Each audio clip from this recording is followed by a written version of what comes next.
if you look at kind of the maybe not occupancy, but ADR and RevPAR, like you start seeing that, this year is actually performing very similar, maybe even better than, previous years.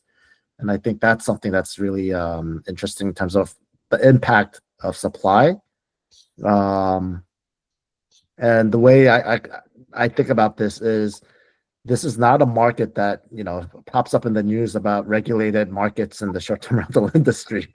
And yet, it's one that seems to have a huge impact on how everything is panning out now. It is interesting in that case, because we can kind of take a look at a very flat supply consideration, and then, how those other levers that we have are, how we can impact those other metrics. And so like, I thought it was really interesting that like, I think it was booking velocity. So the, average bookings per property, that was, actually decreasing slightly in the summer, but was kind of increasing year over year. And we're looking at like a rolling, 12 right here. Welcome to RevLabs by PriceLabs.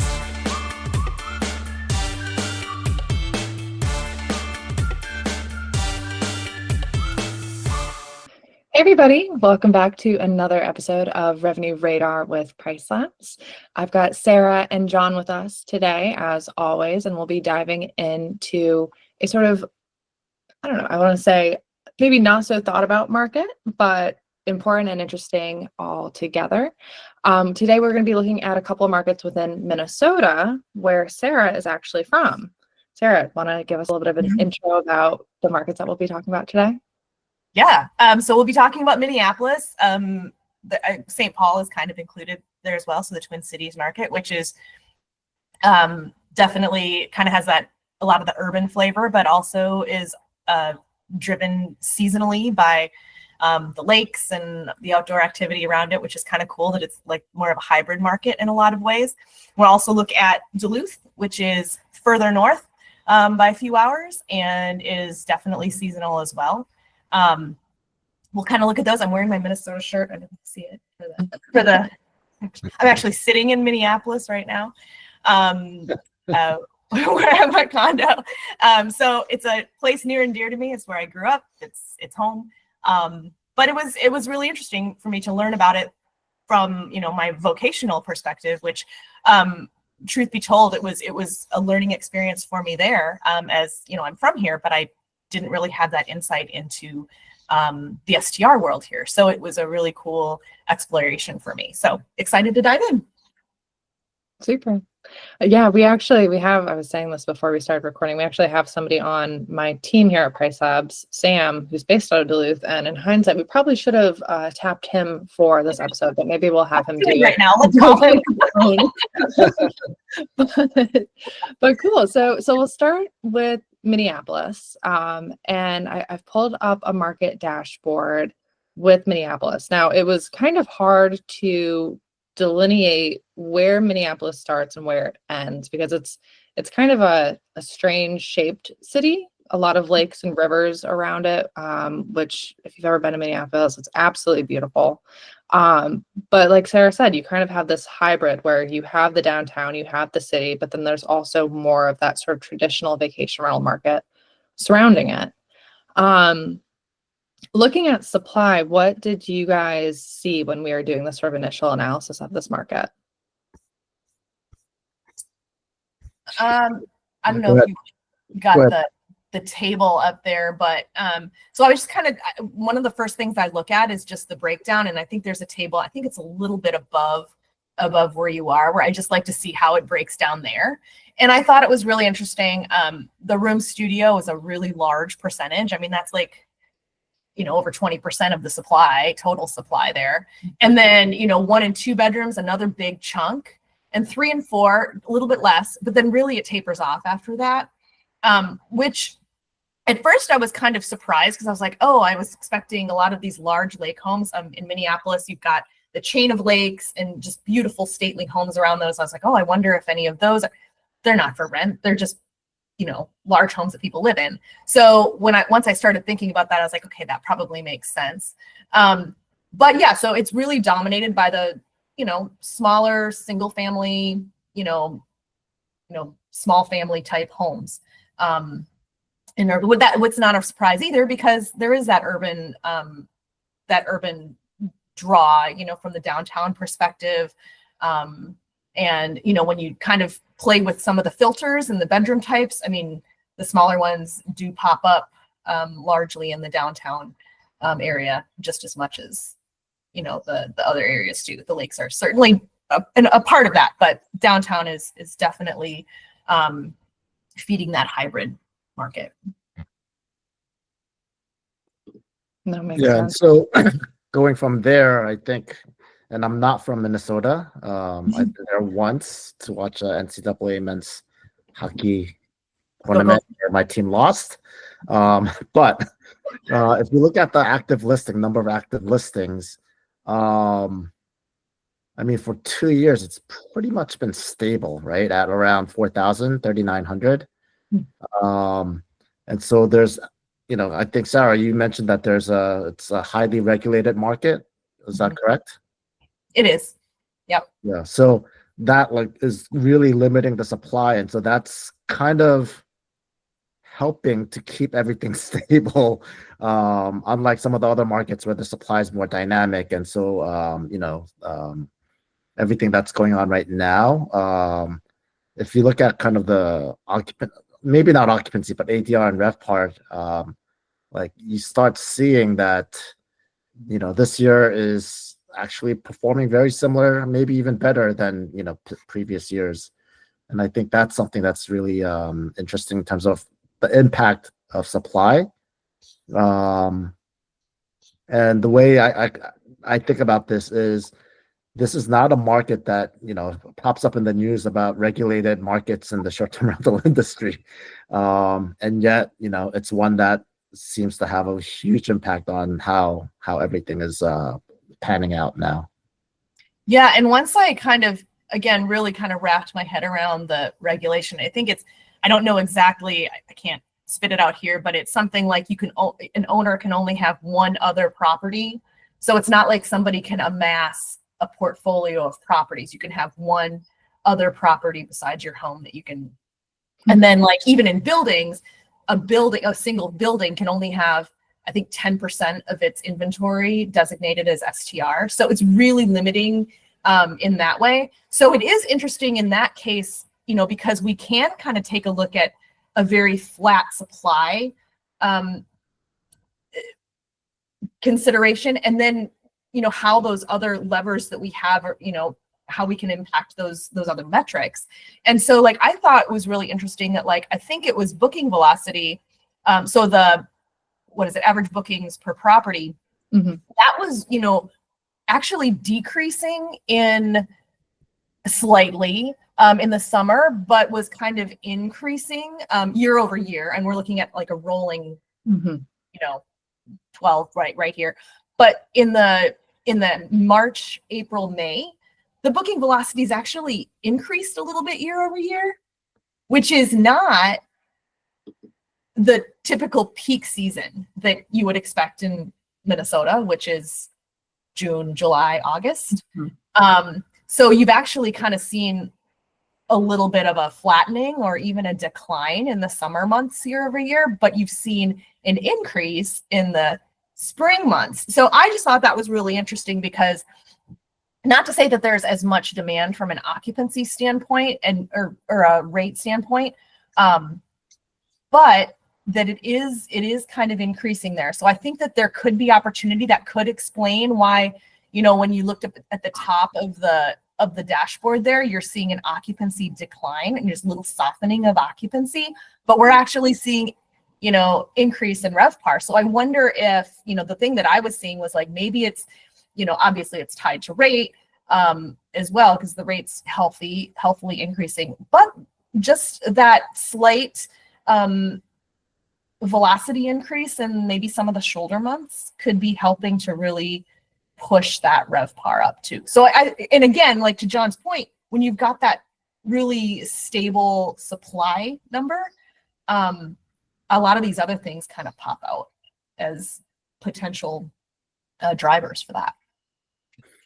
Yeah, so if you look at the ADR, right, like people are feeling good about it because the ADR has increased year over year, right? So May, the ADR was 150, and May of this year is 158, right? Mhm. So, and occupancy staying flat-ish.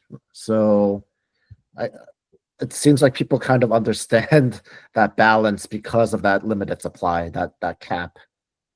Yeah, I think you just have to be a little bit more agile when it comes to the pricing, and you have to be more responsive, right? Because there's a certain amount of supply that's there. So the people who are going to be responsive, to your point, are probably the ones that are going to be able to capture what demand there is. And I think there's opportunity clearly for capturing some demand, maybe not as much as in the summer, but in those other months, I think there's certainly opportunity.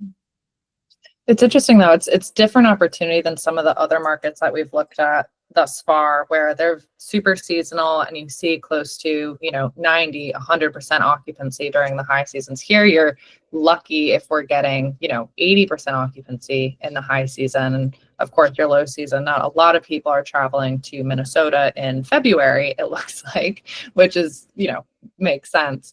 But how would you all approach a market where there is seasonality, but not necessarily that extreme seasonality that we see in, places like South Carolina that we looked at last month? Just kind of following up on what we were talking about and kind of how to approach this market. And Becca, you just saying how, you're lucky if you get 80% occupancy during the peak months. I actually think if you implement kind of a tiered strategy of getting towards that 80%, the way you always have, but also being really nimble and flexible to be really kind of the cost effective option as you get closer in, and you further capture that, another 5-10%. I think you could actually start killing it in this market because most other folks are kind of happy with their 78-80% occupancy. Yeah, So I think not no, giving it away. Sorry, no, I'm not sorry. giving it away immediately, but then kind of shifting your strategy so that you fill in that little extra bit, and I think your RevPAR can jump up, quite a bit. Sorry, Sarah, I didn't mean to. No, I thought you were done. I didn't mean to hop in. I was just saying, yeah, I mean, there's definitely some room there. The booking window is a bit wider for the summer months, so you give yourself a little bit extra opportunity to maybe either get some base or maybe drive some rate. Either way, you can see how the booking window, the median window anyway, is a lot wider or I don't know if we call it wider, bigger, whatever. Longer. But I think the window wide anyway. But I mean, you've got the opportunity there. It's not a super long, wide window, right? You're talking in the 30s as the median. So, you're still, compared to a lot of summer markets where people are booking beach or whatever, it's still a lot shorter. I mean, the other thing that drives this too is that the people coming to Minneapolis, I mean, you certainly have travelers like coming downtown for work, but it's a weekend. I mean, you can see the median length of stay, right? It's short. We're talking like weekends. These are a lot of like people coming from outstate, what we call like outside of the Twin Cities, coming into the Twin Cities for those long weekends, for the events and things like that. So, a lot of it is people right in the state or neighboring states, within a drive to Minneapolis, at least for the leisure travel, which is, given the market being hybrid, a lot of it coming into the summer is leisure with those spikes. So, I mean, I think that's just, it's one of those things that you kind of have to think about who the traveler is too. Yeah, and so here again, if you look at the median length of stay, 3 consistent for 2 years. I would say this is a market where, you want to set your minimum length of stay, like, between 2 and 4 maximum, and not shoot for anything longer. Otherwise, you're going to be missing that opportunity further out. And I think another interesting fact, and just from what Sarah was just saying, it is a drive-to market, right? So right now, a lot of the drive-to markets just generally across the country are doing better than the fly-to markets, the international markets. And so I think that's also, it indicates to me that that's kind of another factor why this market is performing, noticeably better than last year also, because it's a limited supply, drive-to market, local, regional folks are, driving there. And so that kind of implies the results that we're seeing so far this year. Yeah, and it's interesting because obviously there's a major, international airport there, so, but I think from the short-term side, like especially the seasonal side, it's largely regional, which I was a little surprised at too, just, but I guess a lot of people don't realize how wonderful Minnesota is, so they don't fly here. When can I visit you, Sarah? Come on. We'll do an offsite. That's right. On-site RevLabs episode. I walked the lake this morning. It's like right down there. It's the best way to lovely. Up in the morning. Just go head around the lake. It's awesome. Something that I noticed when looking at pacing. So we're here in June, looking at sort of the next month or two. Some of the weekends are currently pacing behind. I wouldn't necessarily worry quite yet if I was an operator in this market, because we actually were pacing ahead on a lot of weekends this spring. So I'm not sure. The April booking window was very similar to what it was last year. It was about 20 days. But our booking window in sort of early spring was much shorter than in years past. So keep an eye on some of these upcoming weekends. We might just see a little bit of delayed demand here. But overall, this market has done very well this year compared to some of the other markets that we've looked at. Anything else that y'all wanted to talk about Minneapolis-wise before we shift over to Duluth? Just, I think if I were in this market and I was operating here, I would just keep an eye on the spring, because I think that's just a really interesting time when I think there could be some opportunity there. I mean, obviously, there's probably not a lot of opportunity in this area for, growth in terms of supply. Like, I'm not going to get like a bunch of new properties, and, it's kind of a trade-off kind of market, it seems like. So I would just try to double down where you're seeing those opportunities to optimize. And it looks like spring is one of those areas. Obviously, summer has a lot of upside, as we were talking about too, with there not being necessarily significant compression in the summer. There's still room to grow. So kind of implementing those kinds of compression-based tactics in those times, I think could generate a lot of positive growth. No, I completely agree. I always say, like, don't sleep on your shoulder seasons, because there's a lot of people that are sleeping on them. So there's a lot of room for growth if you are actually paying attention there. So cool. Let's shift over to Duluth. Now, Duluth is a fun market. It's right on the border of Wisconsin. I actually didn't really know much about Duluth until we got a client in this area that I worked pretty close with for a while. But it's also sort of urban, but it's also sort of a beachy market, especially if you're out on this little spit here. That's where a lot of the properties that I was working with exist. But yeah, what all did you look at when you were looking at Duluth? I think the first thing was maybe the number of listings in this area we were talking about before. Yeah. Go ahead, John. I feel like I've been talking a lot. No. I mean, this is your market, but I mean, if you look at the number of active listings, under 400, I mean, it's growing a little bit, but it's, again, a constrained market. And before the call, I was like, is this real? It's just like 400 listings. Um, I'll leave it at that, and you can jump in on the distribution and everything, Sarah. Yeah, it's a little bit of a microcosm of Minneapolis. It's highly restricted. I think they have different categories of rentals, of short-term rentals, and the one that we're most familiar with, John, you and I, and probably Becca, is they put a cap on the number of listings that you can have. I think it's like 100 or something, really small number. So I'm not exactly sure how we get to like 400 here, but there are also kind of shared listings. I mean, that's the other thing, is you can be the owner and then like live on the property, and then you can have some sort of, and then they cap that. And then there's one that's uncapped where you are basically renting a room. So they also have a restriction where like anything, it goes up to 4 bedrooms. So 5+ bedrooms I'm sure there are probably some waivers and some things in place, but I don't know how many legal 5+ bedroom rentals there are in the area, at least in the city of Duluth.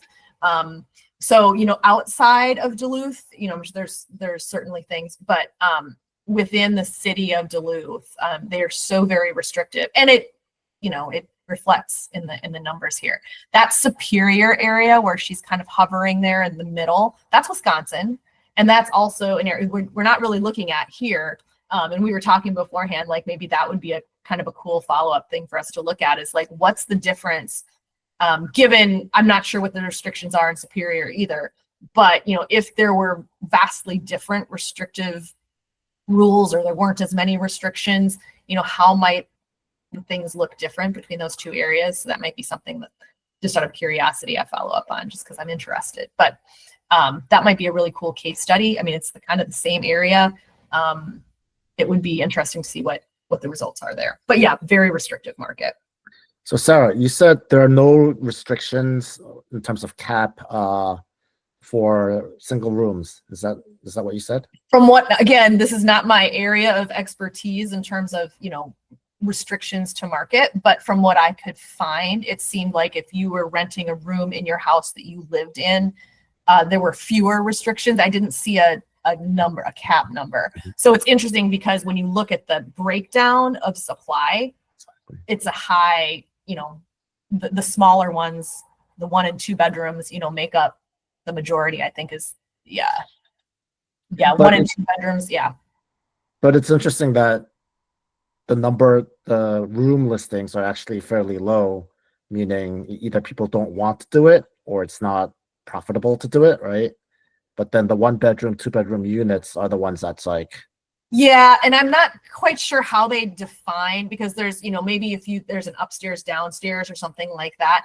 But even with I think that with the middle tier restriction thing that I was looking at, there's still a limit. You could only do up to 2 rooms or something, even with the other. So I'm not sure if they're classifying it, if they have 2 rooms, if they're calling it a one bedroom, 2 bedroom, and it's just a kind of a mislabeling. I'm not really sure.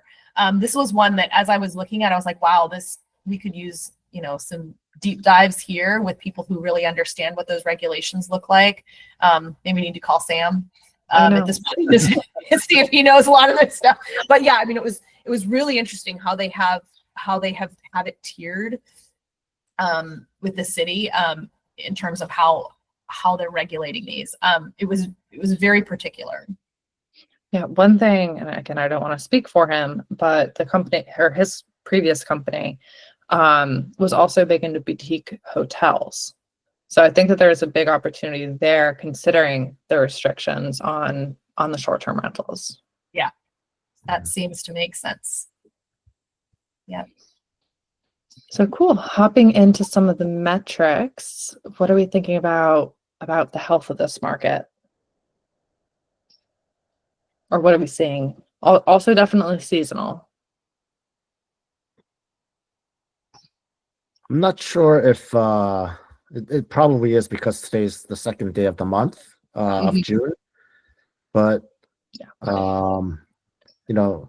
it looks like, if you look at the average ADR, right, it like spikes up quite dramatically, for June. What that indicates to me with an occupancy of about 39, right? So that's very, not too far behind June of 2024. I think that does show that this market is kind of, the operators are mature in terms of capturing the high value bookings further out. And so you're coming into the month with a much higher ADR.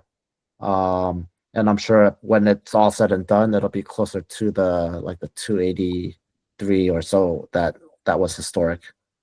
That's just something that kind of jumps out. Yeah, I mean, there were definitely strong gains year over year, like 23 to 24 in ADR for the summer, and actually really across the board. So I thought that was, but there was actually a slight decline in occupancy over that same time period. So, I mean, really driving, that RevPAR growth with rate, that's for sure. The other thing that I kind of noticed going back to the booking velocity was that the winter velocity is actually slightly increasing. So, or maybe it's the window. But the window is also, sorry, the booking velocity was kind of decreasing, but the window actually was increasing for the winter. So when you couple that with kind of when you're taking a look at like what that means from a performance standpoint, I mean, people are actually, despite what you might think about Minnesota in the winter, Duluth is a great place to go in the winter. Minnesotans like to, be out in the winter and doing winter activity. People, it looks like, are planning for that a little bit more, which I think is interesting. So like from a rate strategy standpoint, there's probably some opportunity there to kind of not only grow the velocity, but to like grow your occupancy, grow ADR potentially. And it looks like, there probably are some people in this market that are doing that. Again, small sample size. So it's smaller the sample size, the more difficult it is to like make wide generalization statements. But it certainly seems like there's opportunity there. And again, Duluth largely fed by the Twin Cities, by drive markets. I mean, that's who's coming. They're coming for the weekend. They're coming. It's not ski like out west. We get it. But there's a lot of, people coming up to Duluth to ski, whether it's cross country or downhill. Not a lot of hills in Minnesota, just letting you know. So if you're used to skiing mountains, that's not this place, but really cool winter activities. And again, another drive market. So I think it might be one of those, opportunities, especially depending on what's going on economically. And, do people decide to, I'm going to take a weekend here rather than maybe take a winter break and go somewhere else. If that's the case, I just think that winter is a real opportunity here, or at least has some potential to be, given how people seem to be booking it. If we look at the median booking window and median length of stay, and again, this is just, I think the timing of pulling this data, like, a day or two, after the start of the month, you see, it's always been, median length of stay has always been 2, but like at the start of the month, we have 3, right? Again, I think by the end of the month, it'll average back down to 2. And then you also see the median booking window at 72. So all those like anomalies of the June 2025 data that I'm seeing indicates that like the strategy that a lot of the folks who are successful are implementing is they are capturing the far out bookings that are longer stay at a higher ADR. Does that make sense? Like, just kind of like jumps out at me how dramatic like all those metrics are, as opposed to the other, other more larger markets that we've seen where you don't see this big a shift. But by the end of June, I imagine that it'll actually kind of average back out to historical. So it's not going to be this like outlier month. And even in saying that, 2023, like if I'm using June, July, August as the peak, the booking window for those months, 23 to 24, decreased significantly. So that changed a lot. So it will be really interesting to see if that continues. But same year behind, the booking window from November to February, March increased. So it's really, because you can kind of see that window curve flattening. which is, I think, a good thing for Duluth if they can maintain occupancy. Again, talking about a really small market, but it's interesting to see what those trends are looking like. And actually, despite it being a small market, Minneapolis being bigger, but being very flat in terms of supply, I think it's even more interesting because you're looking at consumer behavior changes largely that I think are driving some of this. And we just have to be able to be responsive to that. Yeah. So I pulled up this length of stay versus booking window chart. We don't always look at it because it's sometimes a lot to comprehend. But I really liked John's point talking about, capitalizing on your strategies a little bit further out. So I wanted to pull this up. Essentially what we're seeing here is essentially the number of bookings that have come in over the past 30 days, categorized by their booking window and by the length of stay. And you can definitely see that 2-night stays are by far the majority. About 574 came in the past 30 days. But 3 and 4-night stays are just behind that, and 418 of them came in the past 30 days. Now, if we look at this length of stay chart,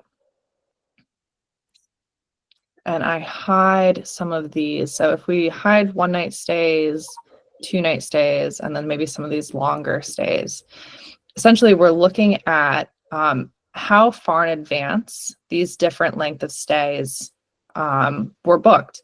And if you're looking at the 2 to 4 month window, we're seeing a ton of 3 and 4-night stays and even some 5 and 6-night stays coming in. And this decreases pretty drastically as the dates get closer.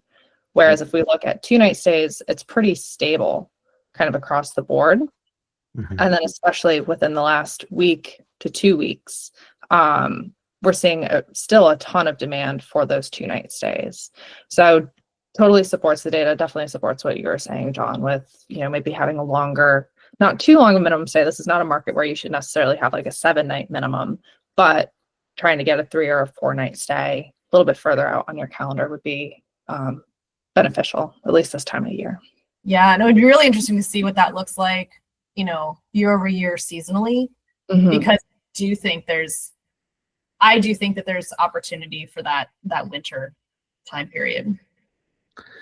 And I think I'm really glad you pulled this up, Becca, and kind of dug into it, because I think what you just talked through is what revenue strategy is, right? And I think there's a propensity in the industry that, the data will just tell us this is the right price. And if I don't hit that right price, then I missed it, right? This is the strategy. And like these kind of like anomalies kind of show, okay, in this market, you go for the longer booking window, even if your average booking window is whatever, how short it might be, because of that. And again, just by the fact that we're recording this at the start of the month rather than the end of the month, kind of surfaced that for me, which otherwise I would not have noticed, right? So, but yeah, I just want to that is the strategy part. That is, and then you have to make decisions around it. Definitely. I will plug, PriceLabs just released a very cool update. About 2 years ago, we developed the first minimum stay recommendation engine using the data I was just showing you all. I think just last week we launched our minimum stay automation. So you can just turn it on and we'll refresh the data to see how far out people are booking and how long people are staying for in these markets historically. And we'll actually control your minimum stay throughout your calendar and update it on a weekly basis. It's pretty neat. Cool. What else? Anything else that we want to talk about here in Duluth? I know these are, we're doing 2 markets this time instead of the 3 that we normally show. Was there anything that we did not touch on that we wanted to?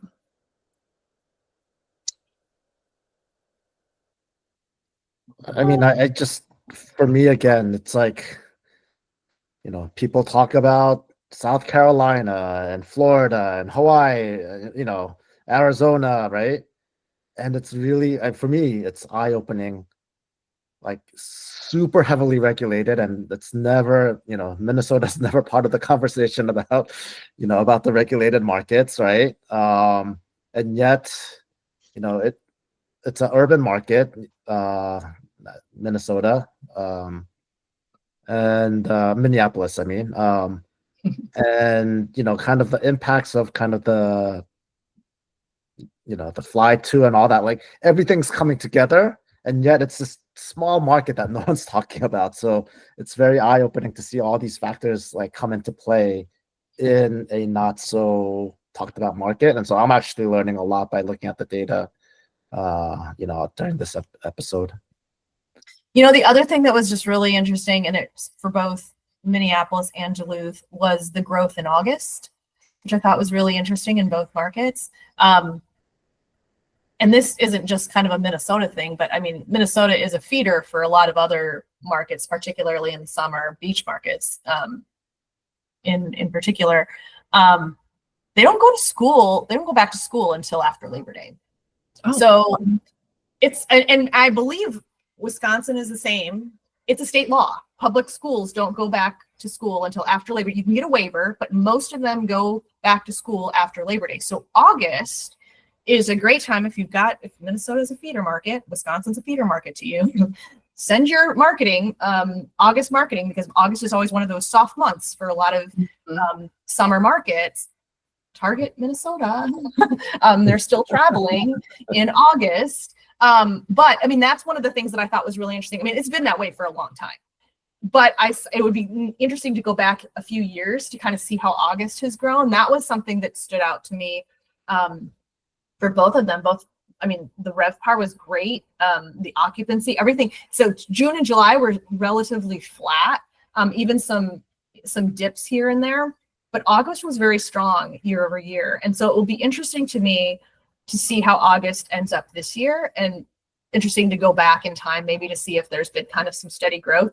But yeah, I mean, that's something that is real, whether you're in Minnesota in either of these markets, really kind of trying to reach out to these areas from a marketing standpoint regionally, or if you're in a different market and you're trying to fill your soft August, that might be maybe a little bit late now, but it might be something to look into.